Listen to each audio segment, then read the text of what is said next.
When people think of calisthenics, the upper body mostly gets the spotlight, and that completely makes sense. Bodyweight training is built around mastering the upper body and unlocking impressive skills like muscle up, planches and levers. But in all that flash, the lower body gets left behind. Leg training in calisthenics is often seen as optional. Some even claim that bigger legs make skills harder. More weight, less leverage. That might be partly true, but the trade-off is worth it. Weak legs break physiques. And no, wearing long pants isn't a long-term solution. The truth is, you can build strong, muscular, athletic legs without ever touching a barbell, but it takes intention. You need to understand how your legs work, how each muscle contributes to movement, and how to train them with enough intensity, structure, and progression.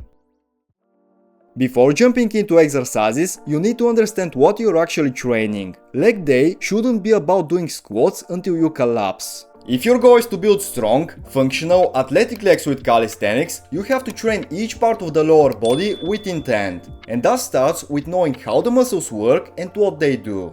The quadriceps on the front of your thigh are responsible for knee extension, straightening the leg. Whether you're squatting, lunging or stepping up, your quads are doing most of the work. Well-developed quads don't just look strong. They stabilize your knees and help absorb impact. Behind them are the hamstrings, which drive two key actions: bending the knees and extending the hips. They are essential for sprinting, jumping and even standing or walking with proper posture.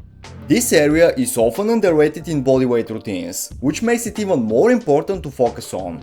The glutes are your powerhouse. Like the hamstrings, they drive hip extension, but they also stabilize your pelvis. Weak glutes limit performance, throw off your alignment and can lead to lower back issues. Strong glutes make everything work better. Then there are the adductors, your inner thigh muscles. They stabilize your legs during lunges, split squats and other unilateral work, helping your joints stay aligned and reducing the risk of injury. On the opposite side, the abductors, located on the outer hip, are responsible for moving the leg away from the midline and stabilizing the pelvis during single leg movements. Weak abductors can cause knee collapse, hip instability and poor control in almost every lower body drill. The hip flexors lift the leg and play a bigger role than most people realize. Anytime you raise your knee or hold your leg in front of you, they are engaged. They also affect posture and core engagement, making them important for overall movement quality. Finally, the calves. They handle ankle control and play a huge role in jumping, sprinting and pushing off the ground. They also stabilize your lower body and absorb shock with every step. They might be small, but they are essential. This is also where going barefoot or using minimalist footwear makes a noticeable difference. Without thick soles or artificial support, your feet are forced to do the job. You feel the ground, activate the smaller stabilizers in the ankles and build awareness from the ground up. Foot mechanics directly affect how force is transferred through the chain. Better input means better output. Over time, training barefoot helps develop stronger arches, better balance and more natural joint alignment during movement. Now, let's tie the anatomy to how your body actually moves. Pushing movements like squats, step-ups and split squats work through knee and hip extension, targeting the quads and glutes. Pulling movements like hip hinges, leg curls or bridges train the hamstrings and glutes as they pull the hips forward or bend the knees. Explosive work like jumps and sprints is about producing force quickly. It demands coordination, speed and strength across all these muscle groups. Stabilization is what holds it all together, keeping your knees from collapsing during a squat or maintaining control during a pistol squat. Weak stabilizers mean poor performance and higher risk of injury. Once you understand how each muscle contributes to movement, your training becomes more focused. You stop just doing legs and start building a lower body that's stronger, more capable and better balanced, from your hips all the way down to your feet. The quads are front and center when it comes to building strong, athletic legs. They are the largest and most visually dominant muscle group in the lower body. and also key players in knee stability and powerful movement. One of the most effective exercises here is the sissy squat. Despite the name, there is nothing easy about it. This movement isolates the quads by removing most of the hip involvement. You drive your knees forward while leaning your torso back, forcing the quads to take nearly all the load through a deep range of motion. It's one of the few true quad isolation movements in bodyweight training. If hypertrophy is your goal, this should be in your routine. Just approach it progressively. This exercise puts serious stress on your knees and requires proper strength and control. Next is the pistol squat, a staple of advanced calisthenics. This single leg squat challenges balance, control and mobility while heavily loading the quads. Done with proper depth and alignment, pistols are incredibly effective at building unilateral leg strength. You can scale them with support, partial range or box variations, but the full version delivers unmatched quad activation along with ankle and hip control. To build quad strength through a deeper range and improve lateral mobility, Cossack squats are a valuable addition. They train the quads, glutes and especially the adductors, while also challenging ankle flexibility and hip control. Shifting side to side under control reinforces stability, and the movement doubles as strength work and mobility training. Unlike the pistol, which works in a vertical plane, Cossacks emphasize lateral control, making them ideal for building real-world leg capacity, not just straight line strength. For power development, use split squat jumps. These plyometric movements build explosive strength while keeping the quads in a dominant role. Launching from a deep lunge and switching legs mid-air forces rapid force production and reactive stability. They're great for developing athleticism and carry over directly to sprinting and directional changes. Then there are narrow stance jump squats. By bringing your feet closer together, you shift more of the workload onto the quads. These can be used for high rep conditioning or low rep power development. The burn kicks in fast, and with proper technique, they are a simple yet brutal way to train explosive knee extension. These exercises cover a complete spectrum of quad development, from isolated hypertrophy and unilateral control to lateral mobility and dynamic power. You are training the quads in multiple planes, at different intensities and with varied demands on control. What matters most is using smart progressions, staying strict with form and keeping your intent clear. If you want real lower body strength, you can't ignore the posterior chain. This is your engine room, where the glutes, hamstrings and lower back work together to produce power, maintain posture and support nearly every athletic movement. It's also the area most neglected in calisthenics, and when the back of your legs is undertrained, everything from your squat depth to your spinal alignment takes a hit. A cornerstone movement here is the Nordic curl. Done slowly and with control, it trains the hamstrings through a full eccentric range. You're resisting the fall forward with your hamstrings while keeping the hips extended, creating enormous tension. This movement has been proven to strengthen the hamstrings better than most weighted exercises and plays a major role in injury prevention. Most people won't be able to do it unassisted at first, and that's fine. Use bands, reduce range and build gradually. What matters is that you include it consistently.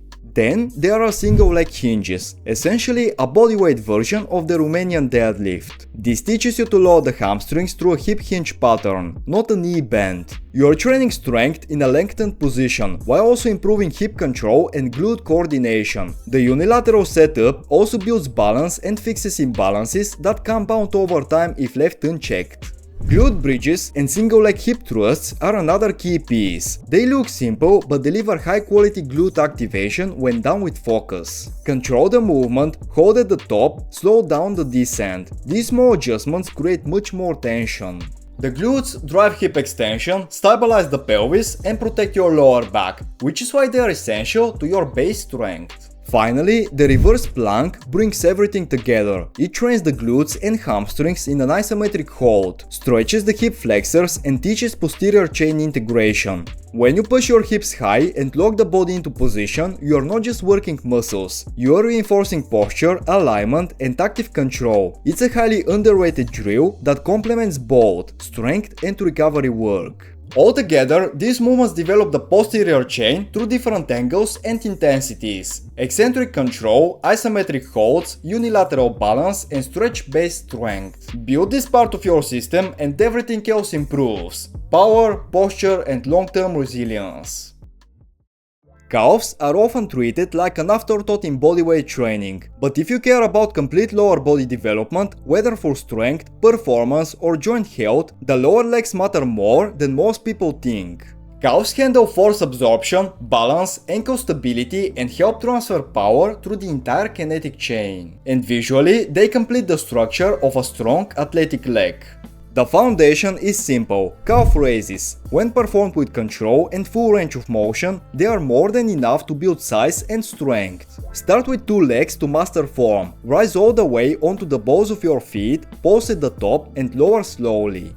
That eccentric phase, where the muscle lengthens under tension, is where most of the growth happens. Rushing through it wastes the repetition. Progress to single leg calf raises once you've built a base. This introduces unilateral control and reveals any side-to-side imbalances. Use light assistance at first if needed, but aim to transition towards clean, unsupported reps. These are deceptively hard and reveal a lot about your lower leg strength and stability. Rising the difficulty further, perform your calf work on an elevated surface. Letting the heel drop below the toes increases the stretch, amplifying tension and muscle recruitment through a longer range. Combine that with a strong peak contraction at the top and you turn a basic movement into a highly effective strength builder. Manipulating tempo and volume also matters. Calves are endurance dominant by nature. They are used to working all day. To trigger growth, you need to push beyond what they are used to. Slow eccentrics, post holds, and higher rep sets, 15 to 30 reps, create the kind of stimulus that leads to adaptation.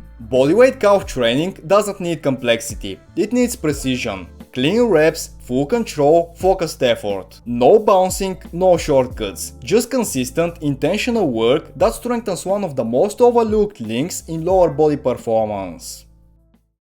When it comes to building strong, functional legs, isolating movement patterns like hip extensions or knee flexion is a great starting point. But it's not the end of the story. Your lower body doesn't operate in isolated segments. It works as a single, integrated system. Strength, control, and endurance need to be coordinated across joints and muscles to transfer into real performance. That's where full body integration work comes in, particularly isometric drills like the horse stance. At first glance, the horse stance looks simple. You drop into a wide squat, knees bent, pelvis tucked, chest tall, and you hold. But inside your body, everything is working. Your quads are under constant tension, your glutes are engaged, your adductors are holding your knees from caving in, and your entire trunk is working to stay upright and balanced. It's one of the few exercises where you can feel your entire lower body working together to resist gravity. No momentum, no rest, just raw, sustained effort.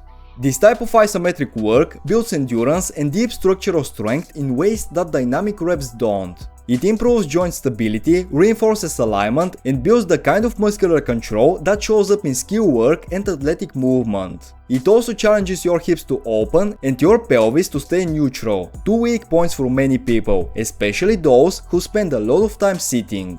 Functionally, the horse stance helps bridge the gap between strength and coordination. It teaches your body to own positions, not just move through them. That translates directly into better posture, better control in skill work, and better resilience under load or fatigue. And because it's progressive, you can scale the depth, duration, and quality of your position over time, just like any other strength movement.